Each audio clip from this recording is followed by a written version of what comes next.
तमाम बादशाहत अल्लाह ही की है, आसमानों की भी और जमीन की भी। वो जो चाहता है पैदा करता है, जिसे चाहता है बेटियां अता करता है और जिसे चाहता है बेटे बख्शता है, या उनको बेटे और बेटियां दोनों इनायत फरमाता है, और जिसको चाहता है बे औलाद रखता है। वो तो जानने वाला है, कुदरत वाला है, और किसी आदमी के लिए मुमकिन नहीं कि अल्लाह उससे बात करे मगर वही के जरिए या पर्दे के पीछे से, या कोई फरिश्ता भेज दे तो वो अल्लाह के हुक्म से जो अल्लाह चाहे इल्का करे। बेशक वो बुलंद व बरतर है, हिकमत वाला है। और इसी तरह हमने अपने हुक्म से तुम्हारी तरफ रूहुल कुदस के जरिए से कुरान भेजा है। तुम न तो किताब को जानते थे और न ईमान को, लेकिन हमने इसको नूर बनाया है कि इससे हम अपने बंदों में से जिसको चाहते हैं हिदायत करते हैं।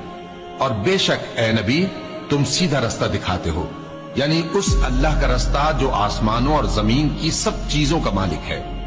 देखो सब काम अल्लाह की तरफ रुजू होंगे और वही उनमें फैसला करें।